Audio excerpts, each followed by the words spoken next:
Hello everyone, I would like to welcome you all today to this review of the Fleet Procurement Analysis Tool. The Fleet Procurement Analysis Tool equips users with decision-relevant information on the financial viability and environmental impact of light, medium, and heavy-duty vehicle fleet procurements. It's an Excel-based tool, as you can see, that can evaluate a variety of procurement ownership structures, vehicle types, and procurement scenarios. The tool compares procurements side by side on a cost per distance traveled basis and provides an analysis of cash flows and location-specific lifecycle emissions. The tool is highly flexible, supports customizable sensitivity variables, and produces user-friendly results. This tool was originally created with funding from the U.S. Department of Energy. It's publicly available at our website, atlaspolicy.com, and is regularly updated. So this in particular is version 1.17, which was released in February of 2020. This update included bug fixes along with updated regional fuel pricing data and vehicle models for the 2020 year. And users can expect similar updates to be released in the future. So before we get into specifics, I'd like to do a brief overview of the structure of the fleet procurement analysis tool as seen in the diagram here. So the first step is for the user input market, fleet, and procurement data for both the baseline and comparison procurements. So this is essentially telling the model what vehicles you want to compare, the type of procurement you want to enter into, whether it be something like a cash purchase or a lease, and where the vehicles will be purchased. So the tool then takes those inputs and automatically runs both a financial and environmental analysis for the baseline and comparison procurements. Users can then view the results of these analyses both as raw data or in a number of informative graphs and figures that the tool automatically generates to provide a user-friendly visual comparison between the two procurements. So now that we've gone over a bit of the background information, I want to start with some of the basics. The first thing to be aware of when opening up the file is to enable macros. So you should be able to do so by scrolling up to the yellow band here and clicking Enable Content, at least on this version of Excel, but the steps should be similar for other versions. So this is necessary for the tool to actually calculate some of the analyses that it's going to do. So once you have done that, then you can move on to other steps in the process. So the next thing I want to draw everyone's attention to is the input definitions here. So the light blue cells indicate user entered inputs. So these are the things you would enter yourself. So like the vehicle make and model you're interested in, or like where the vehicle will be purchased. And then once you've entered that data, the green cells will be automatically updated with default assumptions. So for instance, if you chose a passenger vehicle, then the assumption for the yearly mileage would automatically be set at 15,000, which is the EPA's assumption for yearly mileage. All such assumptions are from public or published sources. But if these do not fit like the specific parameters of your procurement, then they can be overridden. So you can specify exactly what you want. And then finally, the white cells represent calculation assumptions that can't be altered. So the next thing I want to draw your attention to is the ownership structure definitions. So the fleet procurement analysis tool was designed specifically for use by fleet managers or individuals interested in a fleet procurement, and it's unique in this feature. The tool supports the financial analysis of several ownership structures, which you can see here, from basic cash or loan purchases to sophisticated leasing structures. In addition to choosing an ownership structure, you can also customize inputs to incorporate fleet-specific usage and costs, the vehicle pricing structure, incentives and discounts, and optional electric vehicle charging infrastructure. These will be covered later on in the webinar. But for now, let's move on to the Initial Settings tab. Okay, so this is the Initial Settings tab. It enables you to name a procurement, to import and export input settings, and to adjust variable settings for sensitivity analyses. This section should be filled out before going on to the other tabs. So for this demo, I will name the procurement, let's say, webinar demo procurement. And I'll go ahead and save that.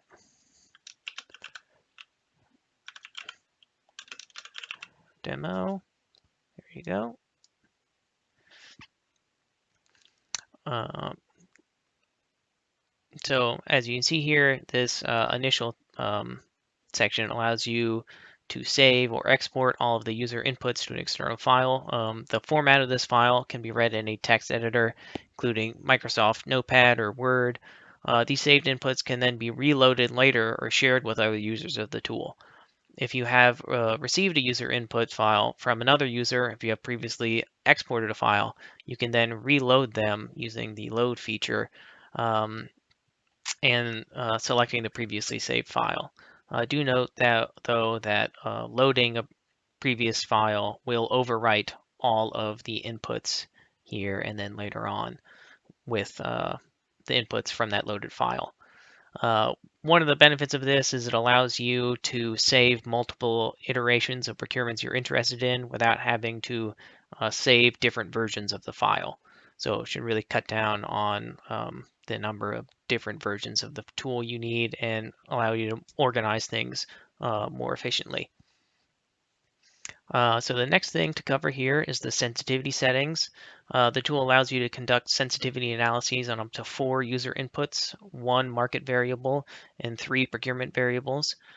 For each sensitivity variable, you can select any of the input fields via a drop-down menu. So for instance here, we're interested in, say, the sensitivity to gasoline price. We could do that, and then change that to be, let's say, $2 to $4. Or if we could change that back, we could also go back to electricity cost, 9.25. And this can be changed at any time. Once you've set the minimum and maximum values, if you want to actually look at the results of the sensitivity analyses, those will be displayed on the results tab. But in order to update them, if you have a certain setting on Excel selected where calculations are not automatically updated, which you may want to do in order to improve the experience of using the tool so that it goes much faster, then you would just manually click the update button and then it will automatically update.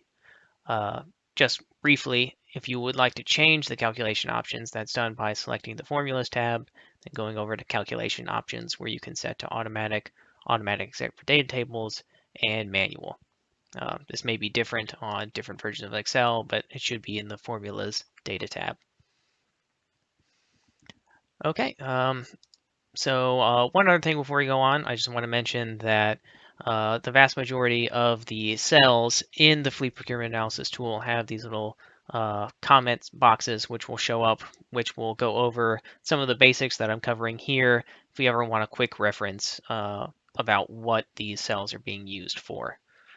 So now that we've entered in all of our data, we're going to move on to the next tab, which is the Inputs tab.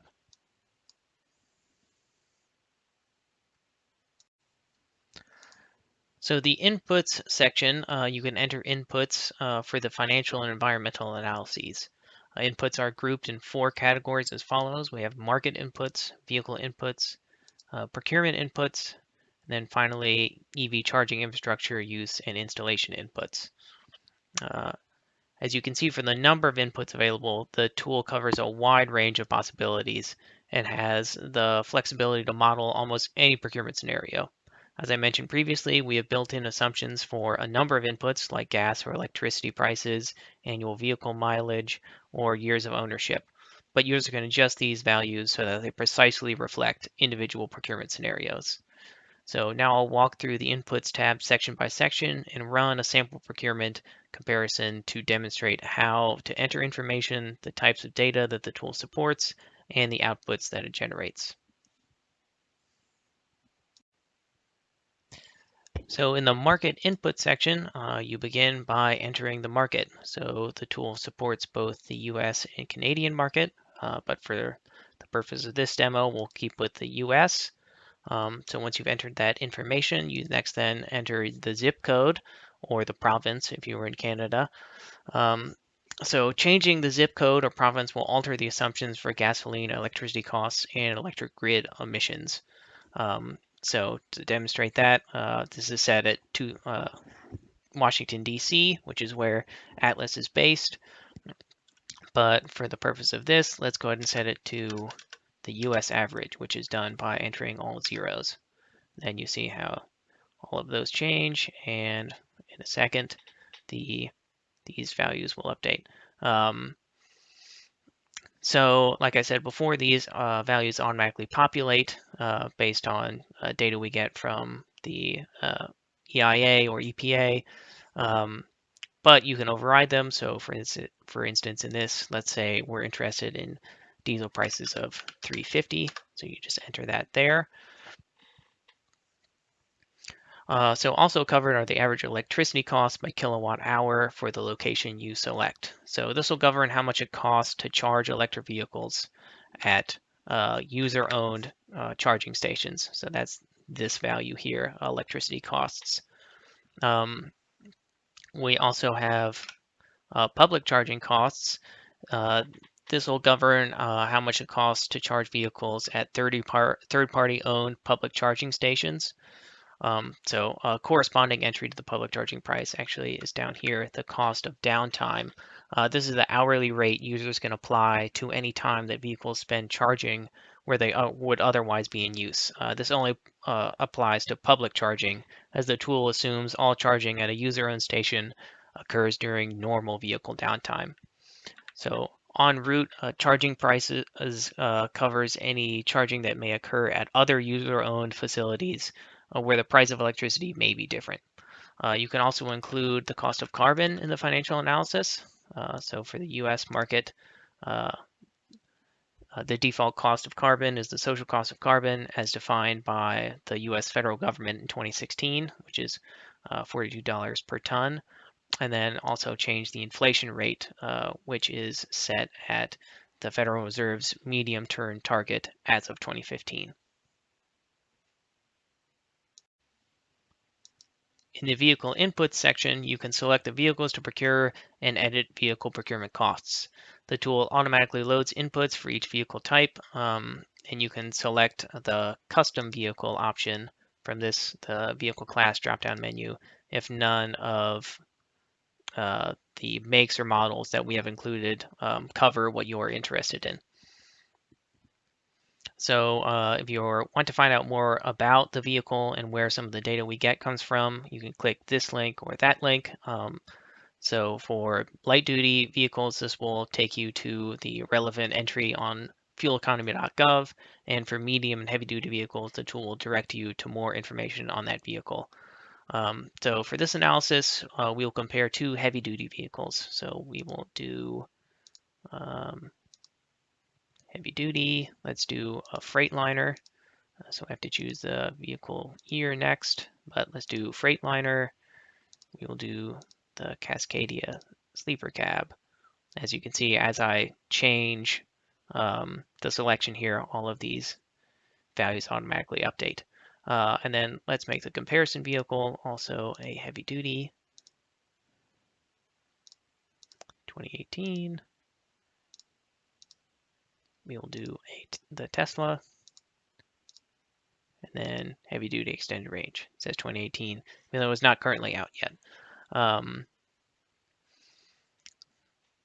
So as we've selected all of this, with our vehicle make and model information, all of this data has automatically populated, but we are not really interested in 15,000 miles a year. We're interested in procurement where the vehicles drive 150,000 miles a year.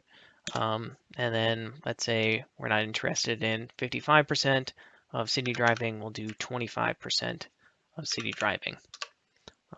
The next thing we want to look at is whether or not we use default maintenance and repair costs.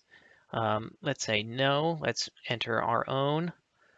One thing to draw your attention to is based on the options you select here, the tool will automatically gray out entries which are no longer relevant. And then as soon as you select a different option, you can then edit them. So for this, let's say the maintenance and repair costs are let's see, 20 cents per mile for the first 5 years, and then 25 cents per mile afterward for the Freightliner. And then for the Tesla, we'll do 10 cents per mile and then 15 cents per mile.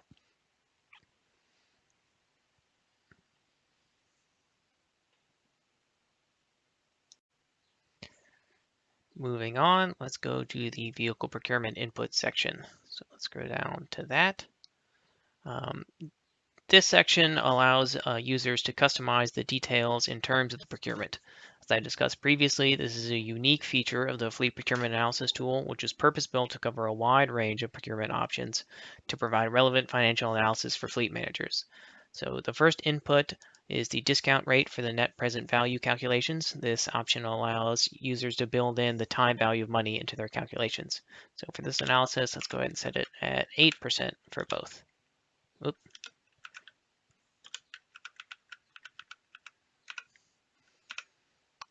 The next set of inputs allows users to select the number of vehicles that we procured, adjust vehicle prices, select an ownership structure, define a pricing approach, and incorporate any incentives or discounts. So the two options are available for the pricing approach. We have MSRP less discounts and dealer cost plus markup. So for this analysis, let's select MSRP less discounts. And for ownership structure, as you saw on the initial slide, there are a lot of different options here, but let's choose fair market value lease with loan purchase. That'll allow us to be able to edit all of the options that we have built out here. So let's go ahead and set this at a 3-year lease with a 4-year loan. Let's make sure the terms are the same in each. So 3 years at 10%. And then let's change the negotiated residual value. So for the Freightliner, let's set that at 80,000 after 3 years. For the Tesla, let's set it at 70,000 after 3 years, just to build in some additional uncertainty for the resale value of electric vehicles in a new market. And then we will leave the loan terms at 4 years for 5%, both the same.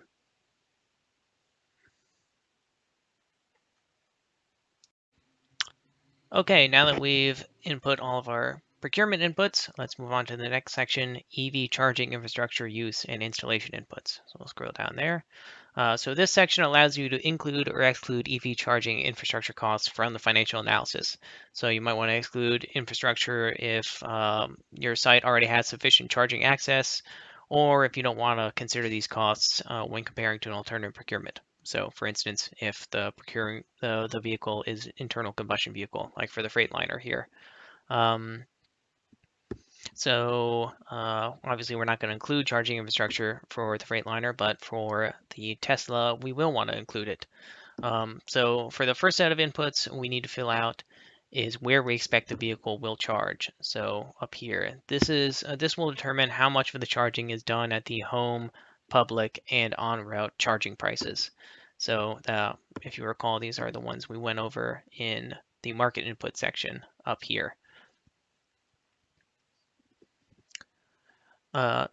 So for this analysis, let's assume 90% depot charging with 10% public charging and no on-route charging.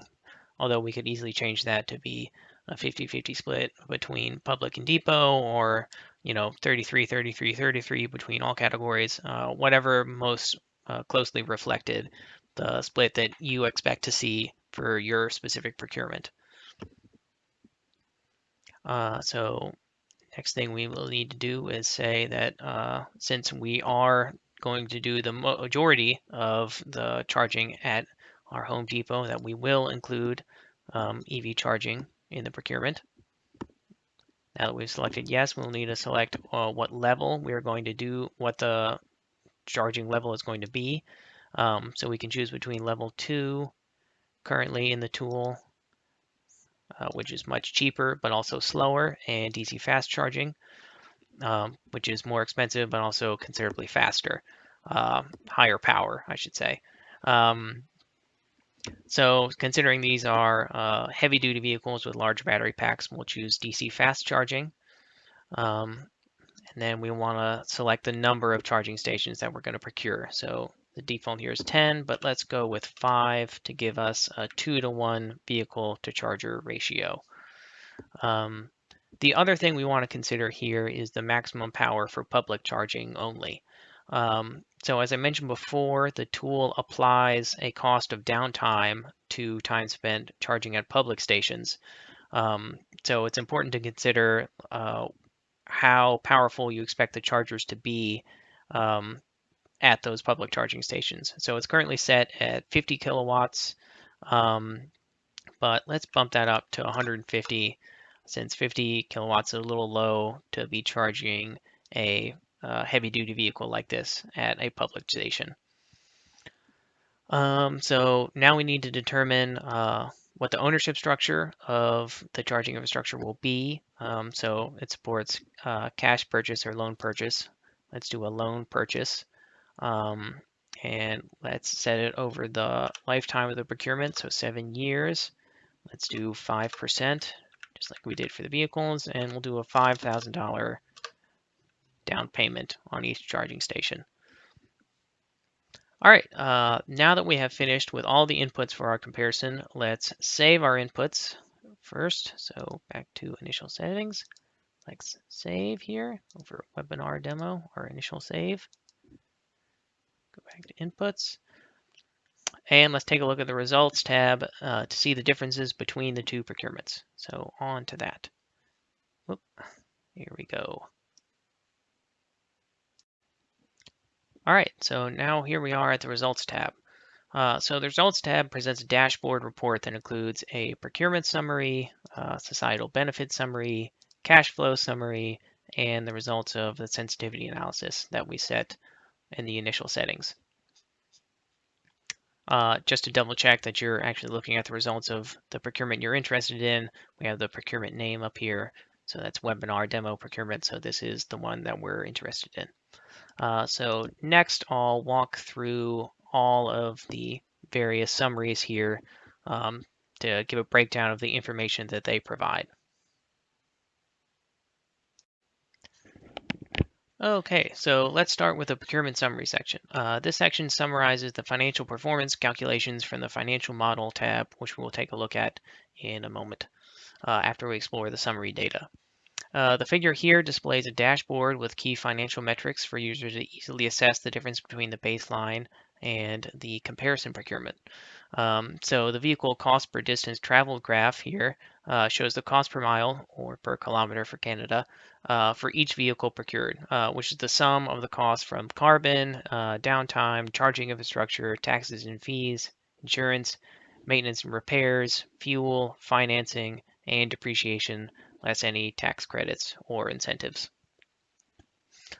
So for a summarized view of this information, the procurement details section displays a breakdown of the major cost categories, so upfront and operating, and also infrastructure, in net present value terms.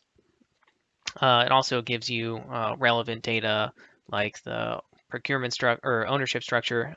So we got fair market value, lease with loan for both, the number of vehicles being procured, and the years of ownership. So as you can see here, the both net present and nominal cost per mile for the Tesla is lower than for the Freightliner by a considerable amount over the total value of both vehicles. Both vehicle procurements, I should say. But more importantly, this graph allows you to determine why that is, or what cost categories the Tesla has an advantage over the Freightliner. So you can see here that despite having a higher depreciation, which is typically indicative of higher upfront cost and higher cost for financing, and also the cost of downtime and charging infrastructure, which the Freightliner does not have, the Tesla more than makes up for it by reduced cost for maintenance and repairs and reduced fuel cost. So this just provides the user with some great insight into what is really driving the differences between the two. So here we also have this little summary sentence on which is the better procurement from a total cost of ownership standpoint.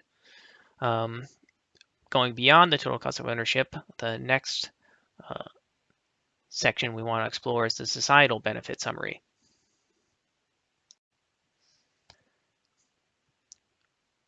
This section summarizes the environmental impact calculations in the environmental model tab, which is here.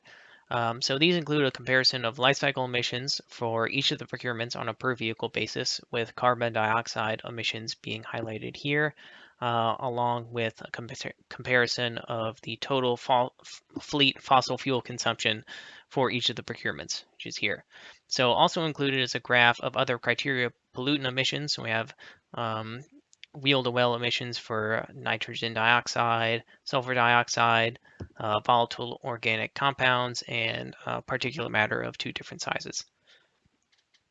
So the figure for these emissions are both, as I mentioned, well to wheels, meaning that they factor in the emissions from mining, refining, and combusting of fossil fuels for internal combustion vehicles and the resources expended to generate the electricity to power EVs. All right, so now let's move on to the cash flow summary. So the cash flow summary section shows the cost comparison of the 2 procurements by summing incoming and outgoing cash flows over the life of the vehicles and adjusting for the time value of money. A positive cash flow, if there were to be one, at the end of the time frame is from the sale of vehicles at the end of their useful lives. That is, if the fleet owns the vehicles. But here, this will give you a breakdown of year-by-year cash flows for how the 2 procurements shake out. Alrighty, so now let's move on to the final section, which is the sensitivity analysis. So this section shows the sensitivity analyses that we selected on the initial settings tab. In the first graph, we can see how changes in the electricity cost by kilowatt per hour affect the procurement's nominal cost per distance traveled on a per vehicle basis. The current value is what is currently listed in the procurement. So here you can see the output of the sensitivity analyses and how each one affects the total cost of ownership for each of the procurements. This is a useful section for really delving into the details of how different inputs affect the total cost of ownership, and also finding, like for instance here, useful information like the break-even point you can see is roughly 16.5 cents per kilowatt hour, but to determine which of the 2 procurements is optimal from a total cost of ownership standpoint. And you can do this on the fly. So say we were interested in changing up the range of VMT. So we would simply go back to the initial settings tab, and we could say, let's do 75,000 to 175,000. And then let's click update. Back to the results. Oh, and then you can see, so these start to change. We might want to review this again because to see, get more clarity on where exactly this break-even point is. But you can see anywhere below roughly 75,000, the determination of which is the cheaper vehicle to procure begins to flip. Okay, so as I mentioned before, all of the graphics and data on this tab are summarized information from the detailed inputs of the financial and environmental models that the tool uses. So next we're going to take a look at the actual outputs of that information. So let's click now to the financial model tab. All right, so here we are on the financial models tab. As I mentioned before, the modeling tabs show the detailed financial or environmental analyses that is condensed and presented in the results tab. So these tabs don't include any user inputs. So there's nothing that you can change or alter here. This is purely just the raw data. So first we'll take a look at the financial model here. The data in this tab gives users detailed year-by-year evaluations of the procurement costs. The tab details vehicle depreciation calculations, uh, capital and financing costs, fuel and operating costs, other costs like carbon and downtime, as well as total discounted costs. You can see the discount factor here. Um, and it gives it for both the baseline and comparison procurements. So you can see detailed how the cash flow analysis is being calculated here. So next, let's go ahead and take a look at the environmental model.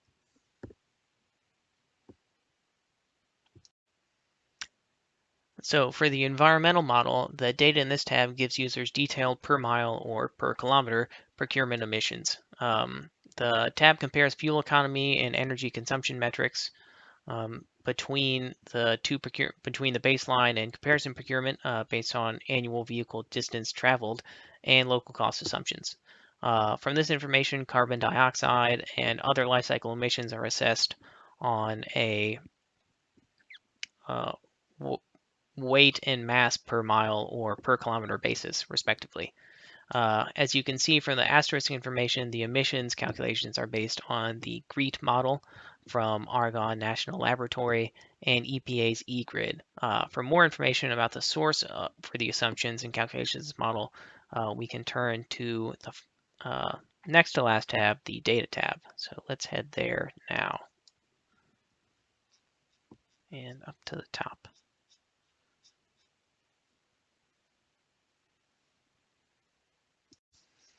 So here on the data tab, we can see the data and sources for all of the default figures included in the model, as well as a listing of all the vehicles in the model.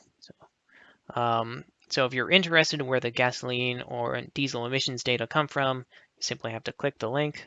So right here, it'll take you down there, or you can manually scroll down, and you can see what the data is for all of the states.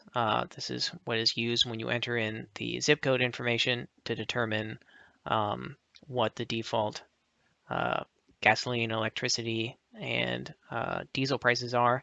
Then we have the sources listed here, and you can look at that for any of the information that you're interested in. So we can do emissions data, which are used in the environmental model, electricity emissions, vehicle insurance, charging infrastructure, anything that you might be interested in where the data is coming from would be listed here.